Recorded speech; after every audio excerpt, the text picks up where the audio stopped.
Good morning. Yes. It's Is AfroCon Day. It is AfroCon Day. How are you? Okay. I'm good. I'm actually good. I Well, haven't had any actually, coffee yet, but who are I'm you, good. Jade? Who are you? What do you do? I'm Jade Rogers. What does that mean? My name is right there.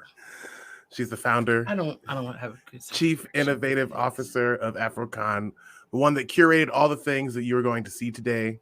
So give a virtual round of applause to Jade Rogers in the chat because she has been working hard to make this event happen virtually again, as we still live in this crazy world where we, want to be safe and cautious about how we gather. Even though people are acting like it's not. Listen, I'm about to go on to a whole show. But I did learn that we are going to be COVID tested 3 times a week. My nose is about to be living a dream. So For SpongeBob? Yes. Oh. Which, I'm happy that Actors Equity is taking care of people and making sure that everyone is staying safe on their gigs. But 3 times a week, that's a lot. That is a lot. But yes, we celebrate you today, Jade. Thanks for that.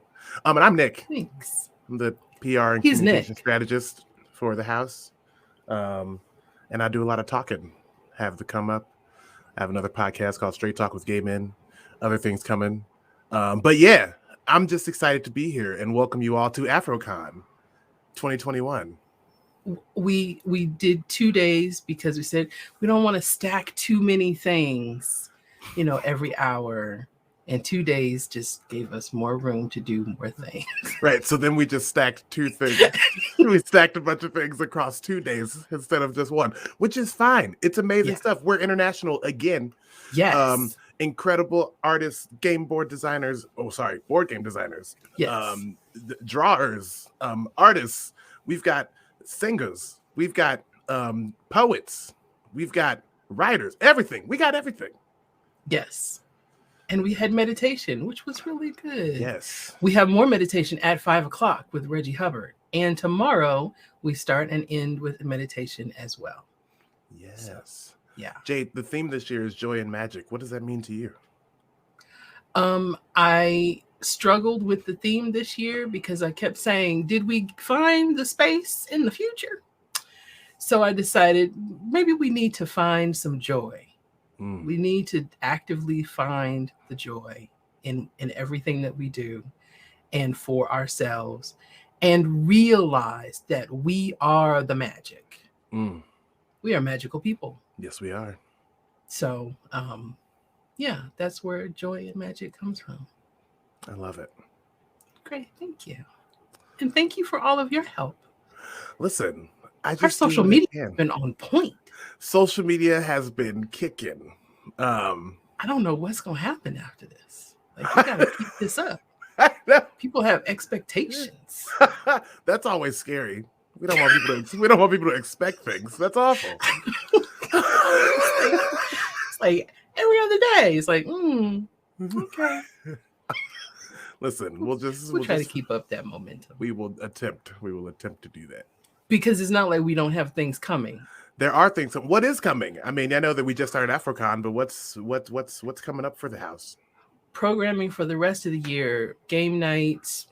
The House Community School will probably start up another session or 2.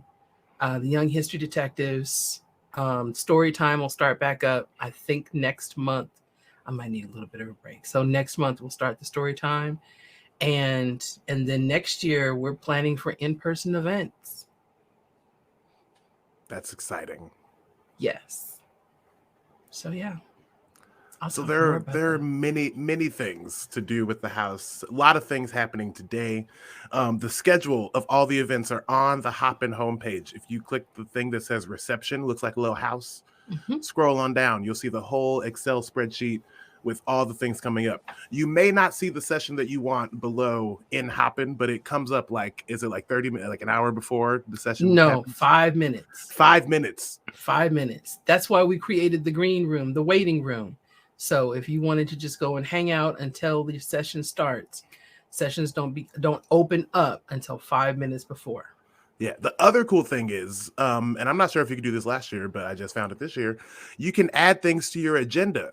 So That if is there's new. something that you are super into and you're like, oh, I want to make sure I know that, click the plus to add it to your agenda. And then you have your own personal agenda in your Hopin homepage. So Yes. exciting things. Yes. Yeah, that is new. And I like that. Yeah, it's cool. It's like a conference. You get to really set up how you want your day to go.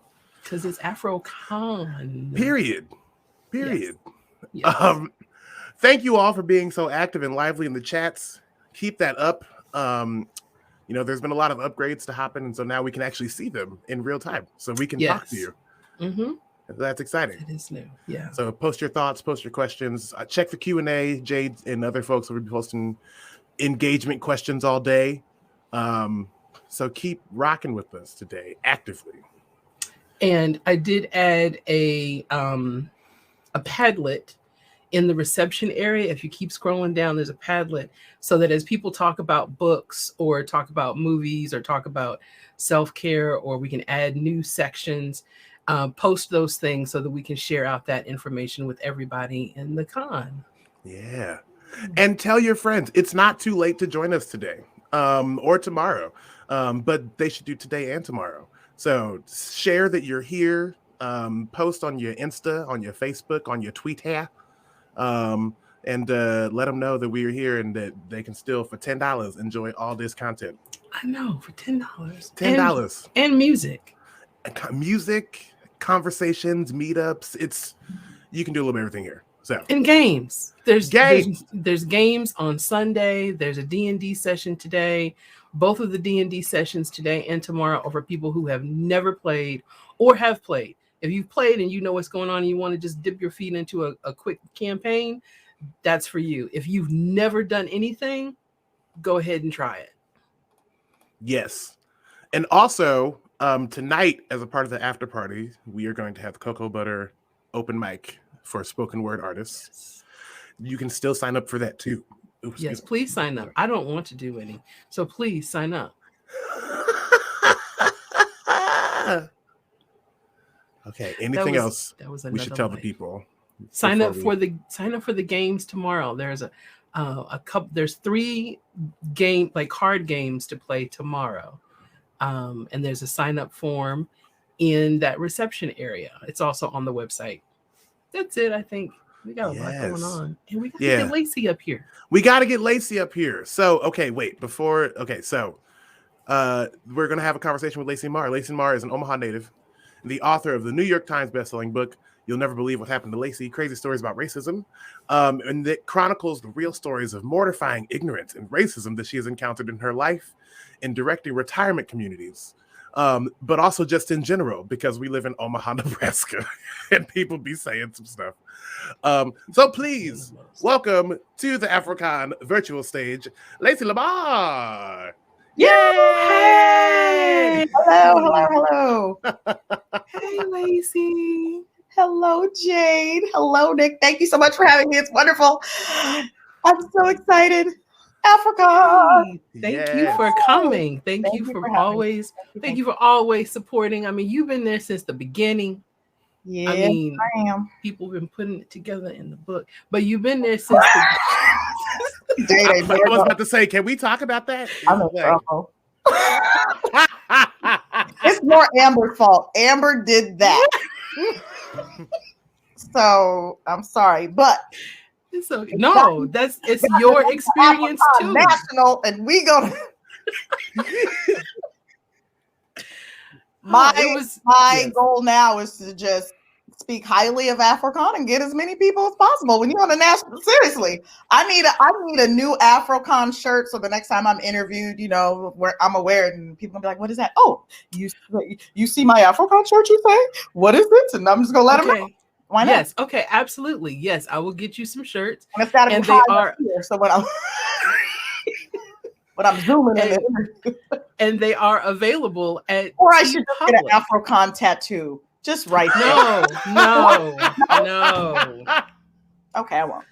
No. Listen, that's Jade. No, I'm just kidding. What is that mean? What does that tattoo mean? It's jade. It's the color green. It's a color. It's a shade of green. I just saw that Brandy and what's her brother Ray J. Ray J got her Brandy's name tattooed on his arm. Yeah, he got her like the album art of her name on his arm. Oh, he wants people to know. Well, and then Twitter freaked out. Like everybody on Twitter was like, "Oh my God! Like Brandy and Ray J are related." And I was like, "We need to help the children." See, that's why he did it. He wanted people to know.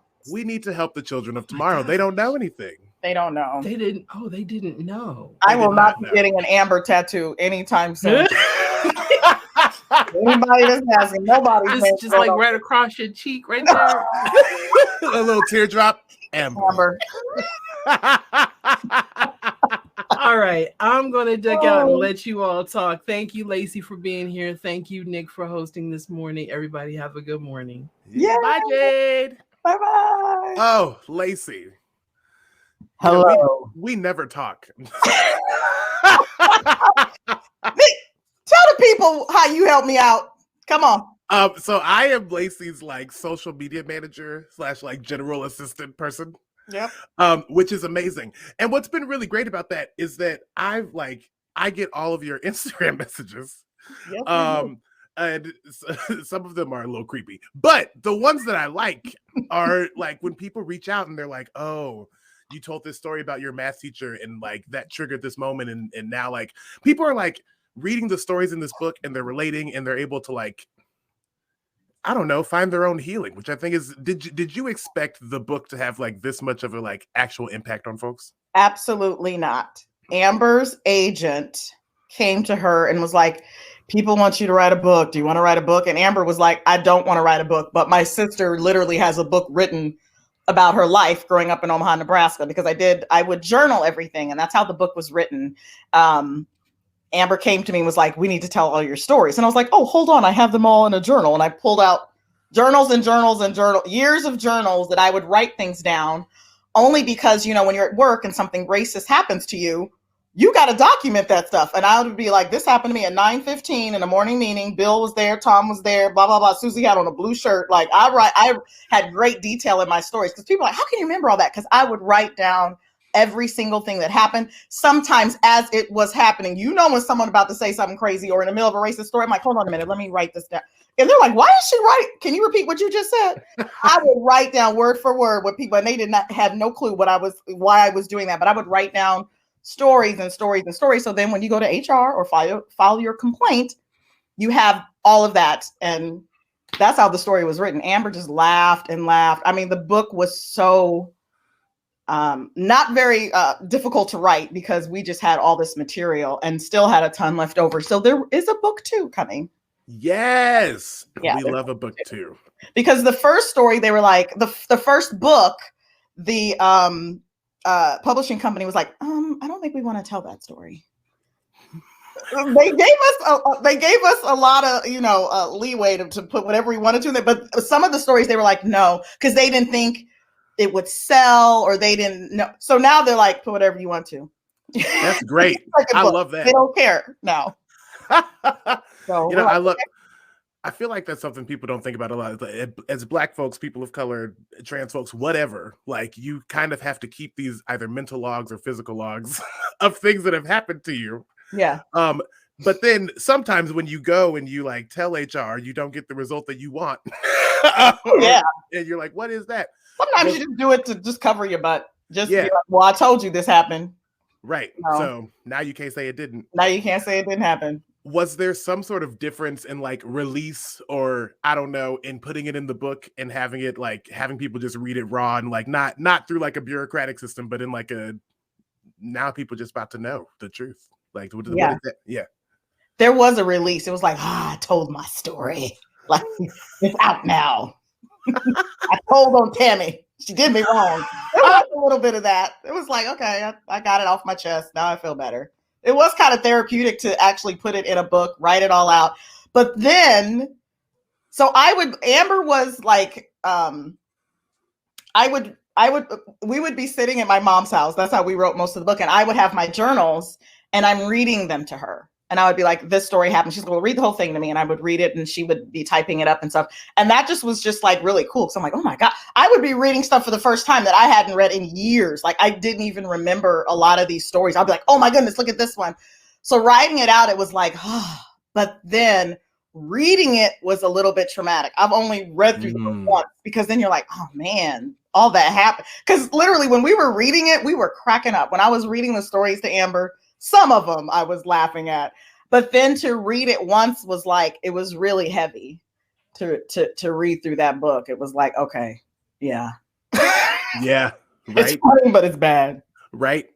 It's funny, but it's bad. That's like, we all need a t-shirt. Because some of those, when the book came out, some of those stories were like the same year, like it just a year before, like that book went fast. So some of that was like, that just happened to me.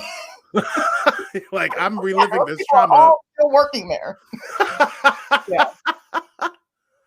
Well, and also like in your personal life, like things have gotten. You're famous. She an actress with the CDC. Oh. She CDC videos. I forgot. Yes, we did do CDC video for women's health.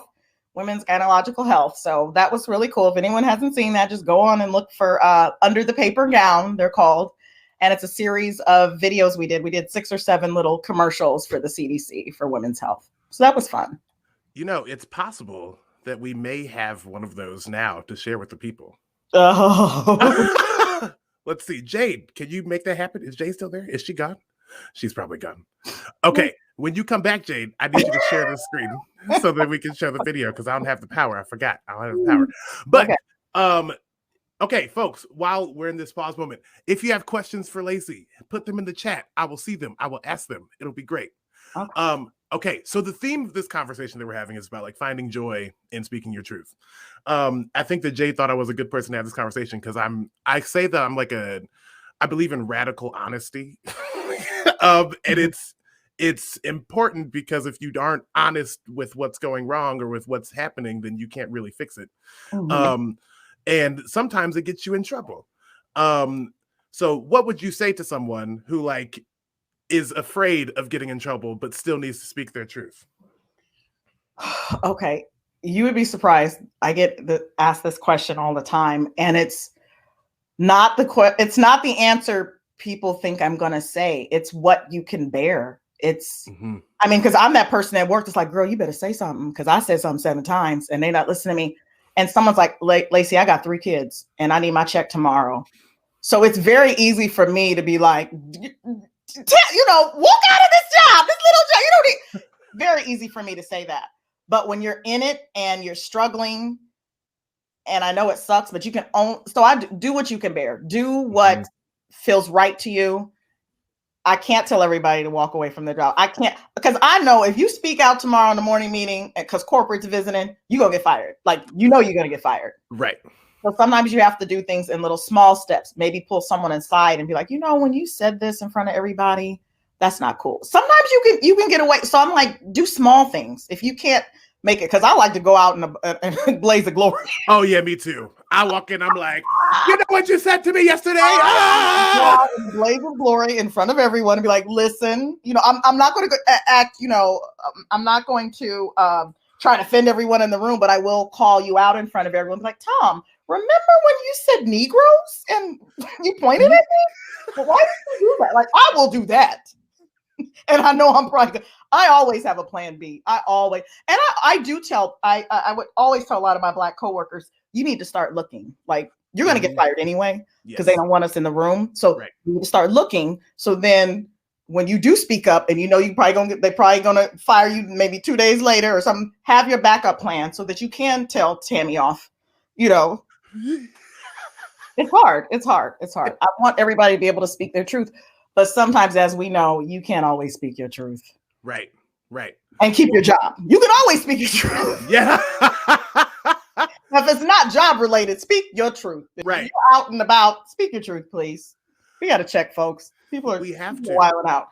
Yes. But if it pertains to your job, that's sticky. Yeah. One of my least favorite things, though, when I do speak the truth at work or say something in front of folks is when, like, everyone just, like, looks at you. They're like, And then like later you get like the emails or like the text messages, or they come by your office and they're like, I am like, thank you so much for your voice. It just really means so much. Like, thank you for doing that. And it's like, why are you letting me do that by myself? Like, exactly.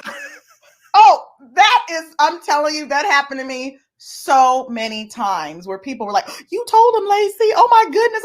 You didn't say anything either. So right. You didn't say anything. And I'm the black one. I'm like, I need y'all to realize. Yeah. Like when I am saying things, I'm literally putting my neck on the line. Like, and I realize that. Yeah. And I need your support in real life, not behind the email. Mm-hmm. Which I'm gonna print and show to everybody and say that you thank me. So I love that. You know, Tom supported me. Let me show you his email. Right. I have a memorandum from Miranda, and she said that she agreed with me.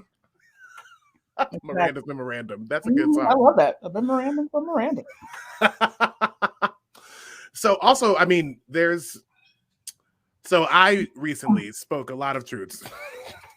I know you did. I did. And I will continue to speak those truths. And what it always brings up to me is that this idea of now there are all these equity, diversity, and inclusion like certificates and strategists and all these things. And I was talking to a black woman the other day, and she was like, what people don't realize is that we've been strategists our whole life. Like being someone that is different than the quote unquote norm in society, like means that we have had to develop skills to strategize all the time.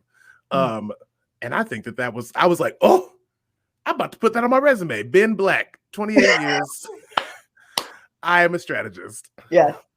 Because like you said, it's about like you have to be careful. You have to figure out like, what can I say today? Exactly. How do I say it? And to what level do I want to make this an issue before it becomes an issue for me? Yeah. Do I need to go on Indeed now or? That's my thing. I'm always looking. I don't think there's ever a time that I've been in a job that I haven't been looking for another one. I used to stay on Indeed, get some alerts. Oh, wait a minute. There's another job. Let me go to this interview today because I'm about to set it off. Oh, I can't handle it. I can't. No one can. So the book 2 is coming. Do you know when the book 2 is coming? Are you in the process of writing the book 2? Book 2 will be done November. Oh, wow. Book 2 has to be done November per our contract. We have no choice. I mean, but it doesn't sound like it'll be hard. I mean, I'm sure, and you have new stories between now. Like the book is writing itself every time. I mean, the book is writing itself. Literally. I'm like, I know I've left out stories. What really was hilarious was right after the book came out, I was in New York all of January. I came back, people literally coming up to me, calling me on the phone, Lacey, how come you didn't put this story in here? Remember when we were, and I was like, oh my goodness. A lot of coworkers called me and they were mad. They're like, and you didn't put this one in? And I was like, I didn't remember it. Like when I say I would write stuff down, I didn't get everything. And people would call me and be like, don't you remember this? I can't believe you did. And I was like, you're absolutely right. Hold on a minute. And I would be like, so yeah, hilarious. Just tons. And just living life. I caught an Uber. I need to tell my Uber story. I get back to Omaha. My car was getting fixed. This is like 2 days after. I've been in Omaha 2 days. Kid you not. And I need to be that person that can turn my phone on and record without, because this one, I really should have recorded this. I don't mean to invade people's privacy, but this lady deserved it. I get it. I call the Uber. It comes to my house. I get in the car and it's a white woman. And she goes, hey, my boyfriend's black. And he tells me that you guys are on CP time, but you came out right away. Oh, wow. And she was like, so now I'm going to tell him that all colored people aren't late. You just get everything that you just said. And then you called me colored at the end. Wow. And I said, okay, just drive. Like I was so, instead of giving the speech, I just was like, Just drive the car. Because sometimes you just can't. Sometimes you just can't. Especially in the Uber. You're like, if I tell you about yourself right now, this whole ride is about I'm gonna be late. I'm gonna be late. This whole ride is about to be about the situation. You're gonna be trying to apologize the whole time. Yeah. So I was like, welcome back to Omaha. It's interesting. Like she's like caveat, my boyfriend's black. Yeah. Therefore, I can say this thing. I can say CP time and call you colored. No, that's it. That's not how that works. Yeah. Anyway. See, but that level of bold is what I wish that like we were empowered to walk through the world with. I know. Like we don't get to do that. We'd be arrested. We wouldn't have no jobs. They wouldn't let us in nowhere. Couldn't go out to restaurants and stuff. Oh wait, they gonna say something. Don't let them in this place. Yeah. Right. You can't live that life. Because we get like tagged as like angry so quickly. Or they're like, she was just mad. And I'm like, well, did you hear what you said to me? Like, I don't a lot of people have a lot of feelings about the Uber. They're like, they might be crazy. Not about to start something. Right? Just drive. Yes. Don't. Another thing that I tell my sister, and she laughs at me because I do record this guys, and maybe some people don't notice, but I notice every single time in Omaha that I've gotten into an Uber, they'll turn it to like gangster rap. Every single time. It could be on some smooth jazz, some light country. I get in the car, it's like, okay. Trying to make you feel comfortable. No, Uber culture in this city is strange. They don't joke around. They're like, I got a black woman in this car. Let me find Tupac. They like have it ready. They have like one Tupac album. I just remember that I Uber started and I was in Omaha, and like you talk to people in Ubers in Omaha. That is strange. When you go, I just want you to know, if you were in Omaha, you've ridden an Uber and you've had a conversation, or Minneapolis, Kansas City. Yeah. Like we talk to people. We talk to people. Like you get like to New York, Chicago, do not talk to them. New York with my big mouth. 3 times when I Ubered, I said, hi, how are you doing? Both they turned around and went, you're not from here, are you? They let me know, woman, this is what we're not gonna do. We're not gonna have a conversation. Sit in the back and be quiet. I was like, oh. You ever would just like turn the music up on you? Yeah. Like it's great. Stop talking. Yeah. I used to ride in the front seat of Ubers in Minneapolis. No, I'm not doing that. Well, I don't know. It felt inviting. I don't know. Like she wanted me there. No, okay. It's fine. We can ride this Uber together. Oh no, I'm sitting in the back. So y'all had recently had your first in-person event. Wait, I just read Victoria put they got Tupac and a jar of Cantu. Could you imagine? I'd be like, get right. You're like, oh girl, I needed this because my edges have been running today. Thank you. Oh my God. I love that, Victoria, and I'm going to be using that. You will see me on an interview and I'm going to say it. I'm going to be like, thank you from Victoria. Okay, that was great. Not Cantu. It's a complimentary jar. Can I take it with me? Right. Do you have the travel size? There are some Ubers though that we are very off. I mean, it's joy, right? Okay, but there are some Ubers though that I get into an Uber and I'll be like, wow, like you have a full buffet back here. Water, a couple masks. Right. Fancy. New York, you can have a whole meal. You don't even need to go to the. You're like, I was going to go to the restaurant, but. Have you gotten into one that had like the sign that was like, here are all the things that I provide to you? I have not. Oh, yes. Like I've gotten into one that has like a whole sign that's like, hello, welcome to the Uber. Like, please take a snack, like grab a water bottle, be comfortable in my car. Let me know, is the temperature too hot? I can change the music. Like they offered all the things. I have never seen that in my life. It was impressive. That sounds great.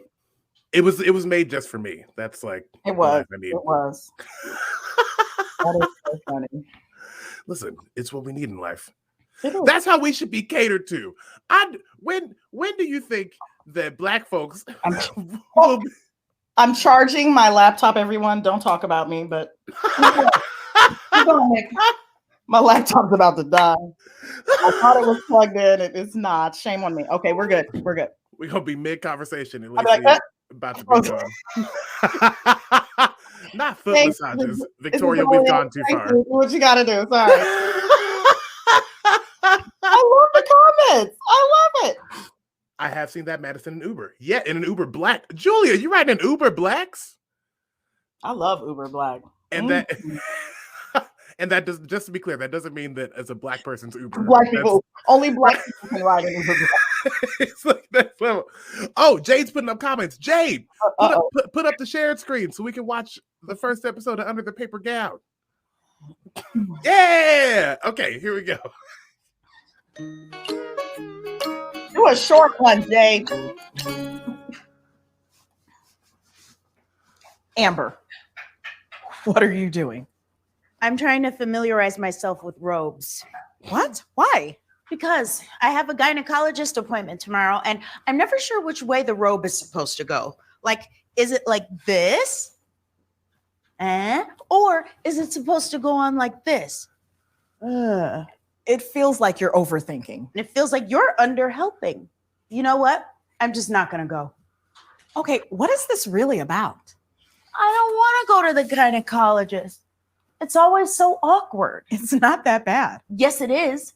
The doctor's hands are always icicles. They always ask, when was your last period? And I'm like, I don't know, March 37th? That's not a date. Exactly. And then they always say that one phrase over and over again. Scoot down a little more. Scoot down a little more. Scoot down a little more. Could you scoot down a little more? Look, going to the gynecologist isn't anyone's idea of a stress-free afternoon, but you have to go at some point, right? Might as well be tomorrow. Well, what if I say something weird and then the doctor judges me? What could you possibly say that the doctor hasn't heard before? I was going to ask why my vagina changes color with my mood. That's oddly specific. My point is, she's your gynecologist. It's her whole job not to judge you. Okay, I'll go. Now, will you help untangle me? No. Hey! Your gynecologist is there to help you, but your sister is there to judge you.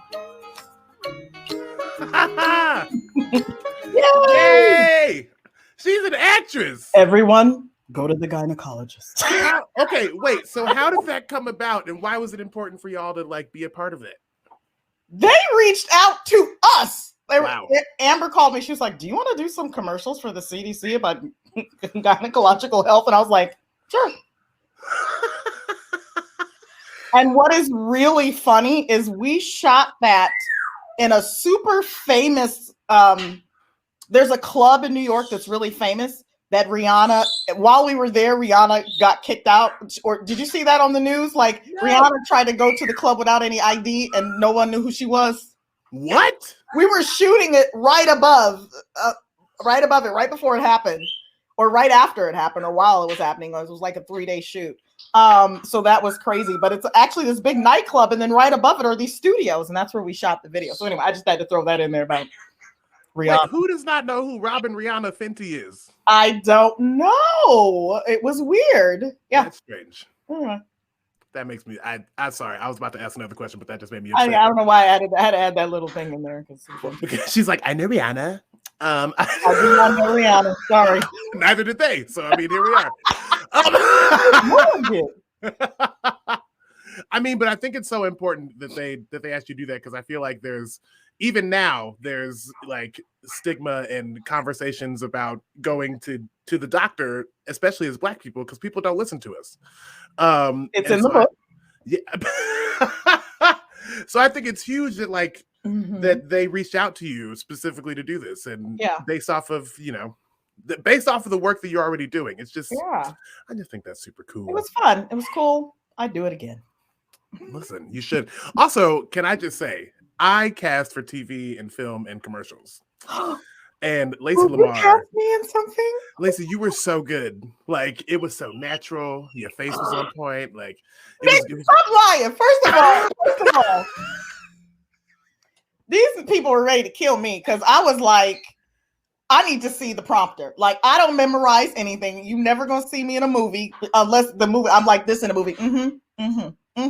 I can't memorize lines at all. And so they were like, well, the teleprompter is going to be over there, but we don't want you to look at it. I looked at that teleprompter they kept coming back. Lacey, you're looking at it. And I was like, yeah, I know.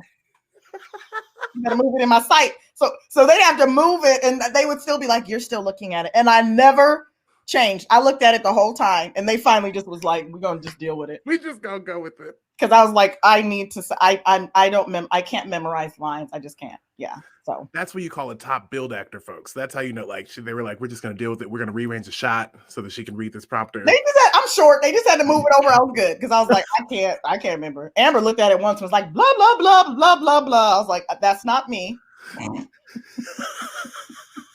Have you been back to New York to see any of her live shows yet? I have not, and I need to. Yeah. Yeah. Well, take me with you. I will. That's all I was saying. Okay. I got you. Judy, don't be mad at me. I cast in Chicago. Like you just have to, unless you can get there in the day's notice, it gets a little risky. We can do next year. We'll do a seminar on casting and what that means because we need to talk. Judy, about it. He has you. He's got you. I got all of y'all. I got everybody. Everybody want to be in a movie? Call Nick. Okay, now wait. Don't tell him that teleprompter got to be in front of you guys. Don't say that to everybody. I can't promise that. In Omaha. Call me now. I got you. But I mean, I think it's super cool that you're. I don't know. I think that more things are going to come from this. I think you're about to get more phone calls and more things, do exciting things, and hopefully it'll start to change the conversation in some ways. Because I think that like I said before, we don't get to be empowered to speak our truths and like talk about these things often. And so I'm happy that you're doing that. And it's working and people are impacted. Like literally, y'all don't know, like it's literally a message a day or like a Instagram story a day that's like, this book is so funny, but so painful. And like, I've had to reflect on my own life or like, wow, like my teacher said this thing to me and I couldn't believe it. And I'm inspired. I'm sitting here like, I'm not Lacey, but thank you. I'm literally responding to people like, thank you so much for sharing your truth. Like, I'm so happy that our book inspired you to speak. Thank you, Nick. Have you gotten people in trouble? Has anyone reached out and been like, listen, I read your book and then I started cussing everybody out at work? Oh, like that, like inspired someone to Yeah. No one has really said that to me, but people have just been like, it's they kind of just are doing like I see you, like, okay, I recognize that happened, and it also happens to me. I haven't had a specific story where they're like, and I walked into my morning meeting, and no one. I haven't seen that. I've got tons of stories where people are like, I do this at my job all the time. This is things I have to deal with. This is how I deal with it. Tons of those where I see you. Like, yes, this is happening in Omaha. Definitely that. But no one's told me that it's inspired them to lose their job or tell somebody off. People are already speaking out. I don't think I can change anybody's. Hopefully I change white people's behavior, and hopefully I do. It might empower someone to speak up, but I haven't gotten those type of messages yet. I don't know. How do you want to change the white people's behavior? Stop doing it. I want to call the book stop. Or stop doing this mess.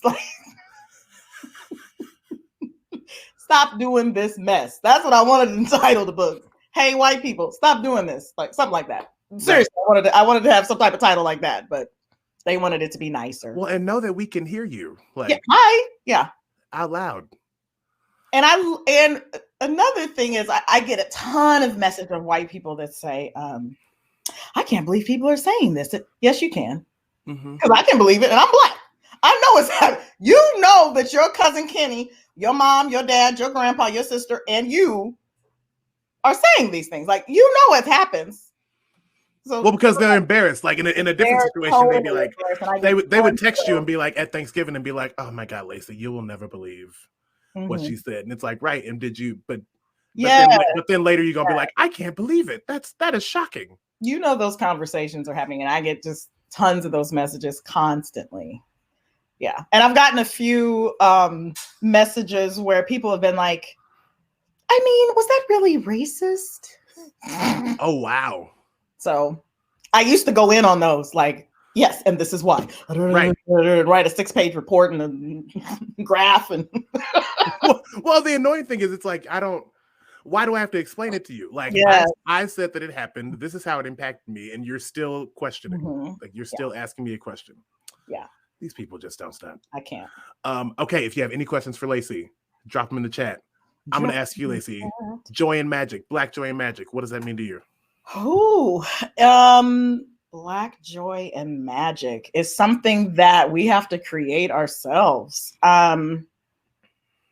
We just have to find joy in our lives, our culture, our loved ones. I mean, it could be something simple, just talking to your mama on the phone. That's Black joy. Black magic. This last year, I've encountered a lot of Black magic. People are listening. I like that the book is changing people's minds and confronting racism in a way that's kind of different because you're doing it with humor, but it's turning people's the way they see things and the way they speak. And I am referring to a lot of white people that have called me that have been like when I said some people are like, I didn't know this was happening. I have gotten on the other end, people have been like, I do this. I've done this before. I'm going to stop doing it. Yeah. That's all I want. Like that to me is one of the best conversations, because guess what? You're making someone's life hell every day. You're in a meeting and you're like, well, sometimes one guy was like, well, sometimes I just like, I don't know what to say. So I go to the Black subject. Stop. Because first of all, you're not an expert on a Black subject and you're just making yourself look like an idiot. And you're making that one Black person in the meeting cringe every time you open your mouth. So now I'm glad that talk about baseball, talk about anything. Don't talk about Kunta Kinte. Stop. Not Kunta. You're not a. When will roots not be the thing we always go back? I have had the Kunta Kinte conversation. I've had every conversation under the sun, and been only a Black person in the room, and they want your opinion or they want to stop. That's not the time or place. Just can we have the morning meeting and move on? And if you want to ask me a question, maybe not. Google it, because Google's great. Google's great. Right now, you can Google anything. Right. Literally anything. And it'll be there. Yeah, I don't like, I mean, even for a while, like when we were all locked down and, we were having the racial reckoning, a lot of people were like, or like, pay me. Like, you need to pay the Black foot. At this point, I don't even want your money. I just want you to stop asking me questions. Stop. Like, pay me in solid. And I get some people love that. Some people want to, I'm not that person anymore. And I used to be like, I'm going to educate everyone and I'm going to change. I'm 47. I'm done. Pass it on to someone else. I don't want to have the conversation with you. I don't. No. Well, because it's taxing. It's people don't like it's for you. This is like a thought experiment. Like for you, this is you coming to me like, I want to learn about this thing. And for me, I'm now having to drudge up like all the times that I've had this conversation. I have to drudge up all the instances that I've said the same exact thing. And you think your question is new. It's not. It's not. We're tired. Tired. I'm tired of being the encyclopedia for you, the Black encyclopedia. Just look it up. I want to amplify Julia's comment. Long live LeVar as Kunta. That new stuff is for the birds. It is for the birds. That's true. Lacey, what is, outside of conversations with your mama, what's bringing you joy specifically in your life right now? Amber and I are starting, we got a lot of things going on. We're going to start a podcast. Yay. That's coming up.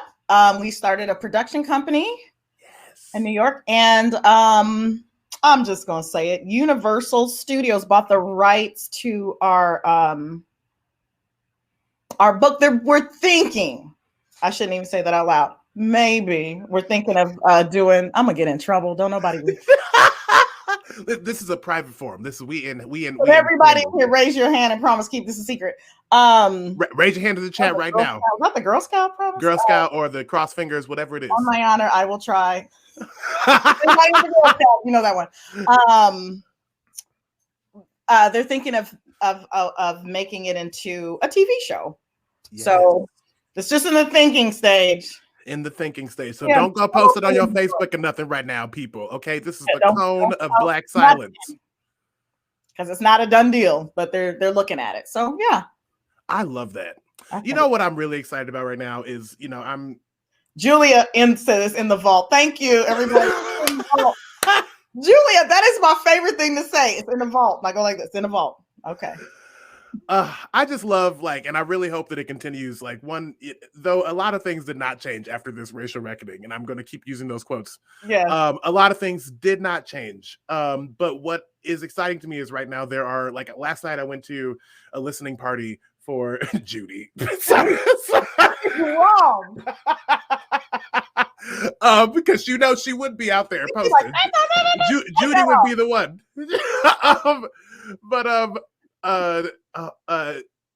I was at a listening party for a new musical by a Black artist. Have callbacks today for a musical written by 2 Black folks. Yeah. Your book is out there. Tabitha Brown is blowing up. Y'all are allegedly going to be on TV show. There's just I think that right now is a really exciting time for that Black folks are really being given the chance to be in the driver's seat of telling our stories. Yeah. Not necessarily in power positions just yet, but really having true agency over how our stories are told, and by who. And that's really exciting to me. So thanks for being a part of that. Yay. Omaha's the best. I just want to say we got the best people. And yes, Lacey, thanks for being here today. Thank you. Last year you were on the keynote speech as a fellow interviewer, and now you are the New York Times bestselling author. Has it gotten any less normal for people? I mean, any more normal for people to just, that's how you get introduced now? Is that in your contract that people just have to say that as you walk into rooms? No, not at all. You can introduce me however you want. I'm okay. Well, Lacey, thank you. Everyone, if you haven't read it, You'll Never Believe What Happened to Lacey, Crazy Stories About Racism is available now. You can get it on Amazon. You can get it anywhere, wherever books are sold. Go to a Black-owned bookstore, though, and patronize them. But if they don't have it. Listen, did everyone know that the Book Nook is Black-owned? The Book Nook right here it's in Omaha, right? Or is it Papillion? It's in Papillion, and now there's going to be one in Exarban Village. So sweet. Yeah. So get onto the Book Nook here if you're in Nebraska. If you're not, Google the bookstores. I know there might not be many white friends here, but if there's a white friend here, don't be asking us where the Black bookstores are. Google it right now. Yes, the Book Nook in Papillion, and there will be another one in Exarban. Yeah. Lacey, you're the best. Folks, just to let you know what's coming up next. Lots of things are happening next. At 10 o'clock, we have our first opening sessions. So we'll have some meetups. We'll have Star Trek, board game design with Eric Slauson, story time with the library, drawing with Bobby Anderson and his son, and Deja Taylor is going to be presenting on STEM in the Black community. And then at 11, we have some more things. At 12, we have some more things. Look at the schedule. There's a lot happening today. So just look at the schedule, see what's going on, and stick with us today at AfroCon. Yay! Yay! Bye, Lacey. Bye-bye.